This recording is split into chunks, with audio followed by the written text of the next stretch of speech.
අපි දන්නවද අපි භාවිතා කරන වෙබ්සයිට් එක ඇත්තටම ආරක්ෂිතද නැද්ද කියන එක? අපි දන්නවද? අපි ඔයගොල්ලෝ දන්නවා අපි විවිධ වෙබ් බ්‍රවුසර්ස් භාවිතා කරනවානේ. Google Chrome, Edge, එහෙම නැත්නම් Firefox වගේ නොයෙක් අපි Google browsers හරහා අපේ වෙබ්සයිට් එක හරහා අපි ගිහින් අපි එක ඔන්ලයින් වැඩ කරනවානේ. ඒක සාමාන්‍යයෙන් අපි එදිනදා ජීවිතේ කරන දෙයක්.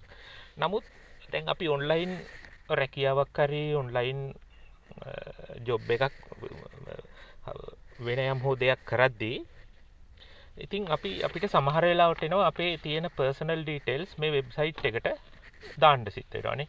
අපේ account detail, ID numbers, email address, අපේ තියෙන ඊටාම වැදගත් පර්සනල් ඩීටේල් තමයි මේ වෙබ්සයිට් එකට අපිට සමහර වෙලාවට දාන්න වෙන්නේ. එතකොට මෙන්න මේ අවස්ථාවක අපි කොහොමද දැනගන්නේ වෙබ්සයිට් එකක් ඇත්ත වශයෙන්ම අපේ මේ පර්සනල් ඩීටේල් දාන එකට අපිට ආරක්ෂිත නැද්ද කියන එක. හරි. ඒක දැනගන්න තියෙන සරලම විදිහක් තියෙනවා. ඕගොල්ලෝ දන්නවා අපි භාවිතා කරන වෙබ්සයිට් එකේ තියෙනවා www. කියලා අකුරු තුනක් තියෙනවානේ. අන්න ඔය අකුරු තුනට මුලින් හොඳට බලන්න http කියලා තව අකුරු ටිකක් තියෙනවා. හරි. http කියලා.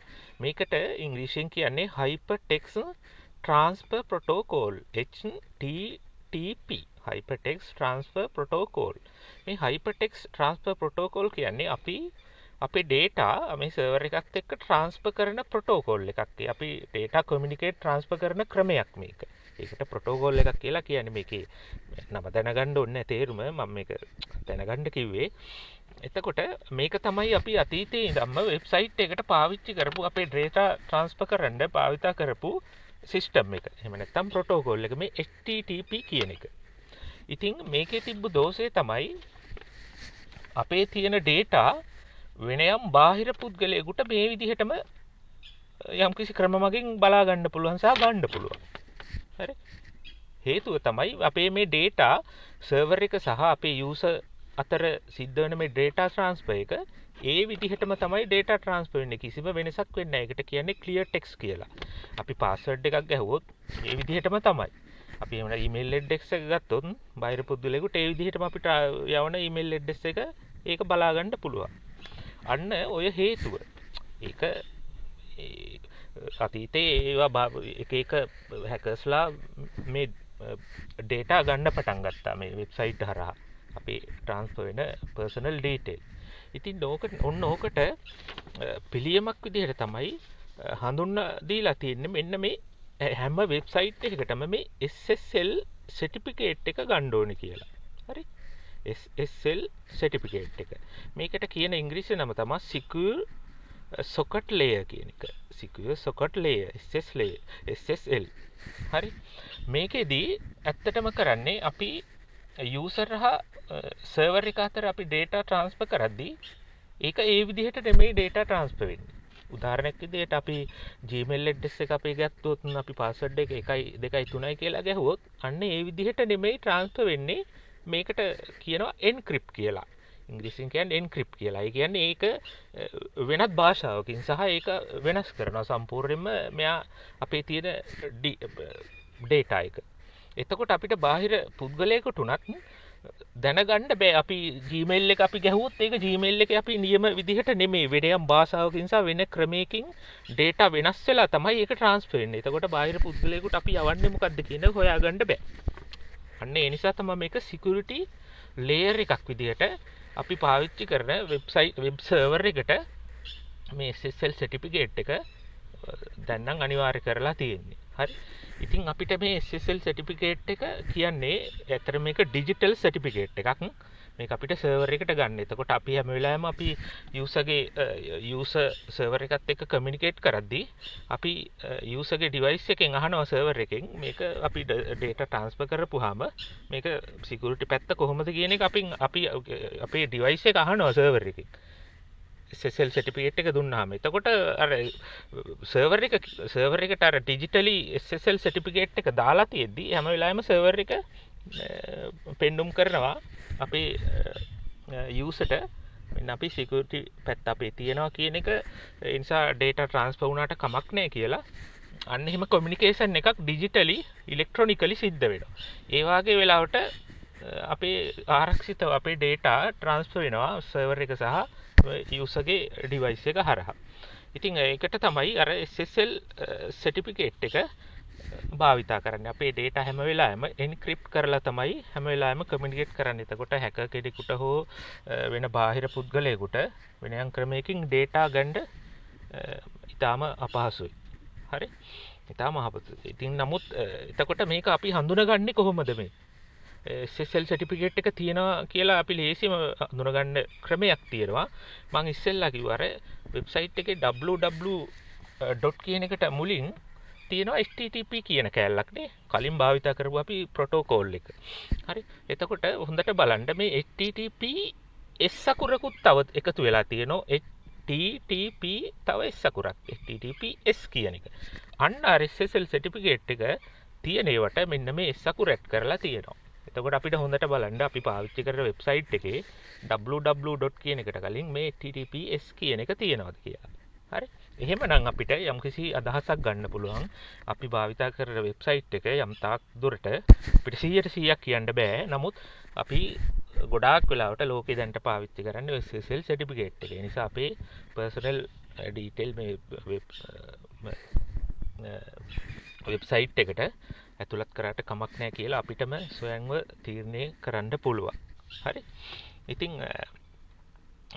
මීට එහා ගියපු security layers තියෙනවා. උදාහරණයක් විදිහට transport layer security කියන ඒවා හැම industrial පැත්තට ගියොත් එහෙම තියෙනවා. ඊට වැඩිය security පැත්ත වැඩ කරපු ඒවාත් තියෙනවා. නමුත් අපි බහුල වශයෙන් ගොඩක් වෙලාවට භාවිතා කරන්න මේ SSL කියන certificate එක.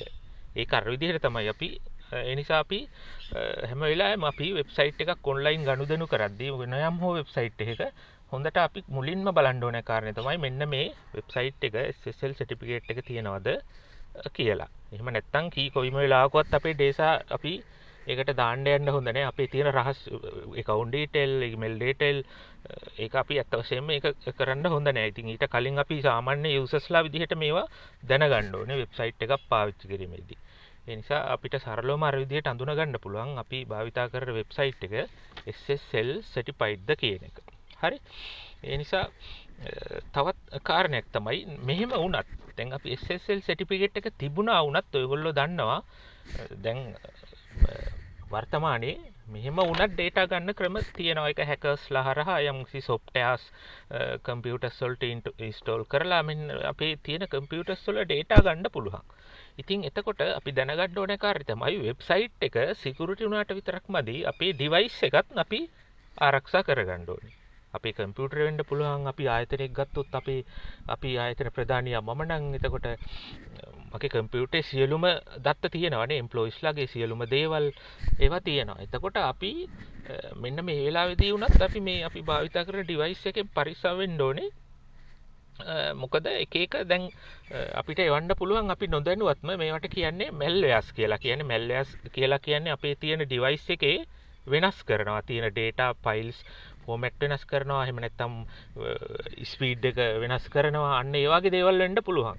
speed වෙනස් වෙනවා වෙන හේතුවෙන් වෙන්න පුළුවන්. මොන හරි ඉන්ටර්නෙට් හරි මොබයිල් ෆෝන් එකේ හරි කම්පියුටර් හරි දෝෂයක් නිසා වෙන්න පුළුවන්. නමුත් මම ඒක නෙමෙයි කියන්නේ. ඇරුණහම අර විදිහේ අපේ ෆයිල් වල යම්කිසි දාන වෙනස්කම් වෙනවා නම් එක සමහර වෙලාවට අද දාන ෆයිල් එක හෙට වෙනස් වෙලා නම් අන්න ඒ වගේ දේවල් තියෙනවා නම් මේ malware කියලා කියන්නේ අපේ device එකට අහිතකර software විශේෂයක්. ඒවා වෛරස් වගේ තමයි. ඒක අපිට හඳුන ගන්න බෑ. හේතුව තමයි ඒක malware එකක්ද අපිට අහිතකරද කියන එක අපිට හඳුන ගන්න බෑ. මොකද මේවා සමහර වෙලාවට අපිට හිතකර විදිහට පෙන්වන්න පුළුවන්. හරි.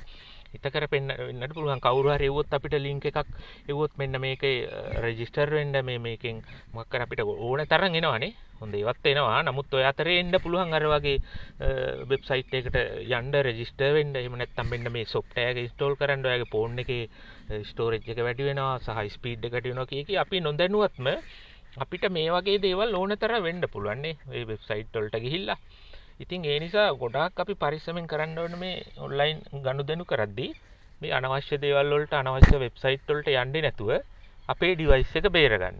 අන්න ඒ වගේ අවස්ථාවල අපේ මේ තියෙන ඩිවයිස් එකේ තියෙන data ගන්න පුළුවන්. data ගන්න පුළුවන් ක්‍රම තියෙනවා. ඒ වගේ අවස්ථාවල ගන්න පුළුවන්. ඒවට තියෙනවා තව malware වගේම මේ ransomware කියලා තියෙනවා. ඒක ඇත්තටම මේක ලොකු සංකීර්ණ පාඩමක්. ඉතින් ඒ වගේ අවස්ථාවල අපි නොදැනුවත්ම අපේ data අපි අතින් යනවා කියන එක අපි දන්නේ නැහැ. මොකද අපි මොකක් හෝ software එකක් හරි අපි නොදැනුවත් අපෙන් install වෙලා හැබැයි අපේ phone එකේ තියෙනවා අර වගේ මොකක් හරි malware එකක් හරි ransomware එකක් හරි ඒ වගේ අපිට අහිත කර අපේ data transfer වෙන්න පුළුවන් ඒවා අපි අපේ phone එකේ තියෙන්න පුළුවන්. ඉතින් අන්න ඒ නිසා ඔය වගේ දේවල් වලින් අපි පොඩ්ඩක් පරිස්සම් වෙන්න ඕනේ. අපේ ඔන්ලයින් ගනුදෙනු කරද්දී. ඉතින් ඔය ටික තමයි විශේෂයෙන්ම සරලවම අපි බේසික් දැනගන්න ඕනේ අපි වෙබ්සයිට් එකක් පාවිච්චි කරද්දී මොන මොන කාරණාද දැනගන්න ඕනේ කියන එක.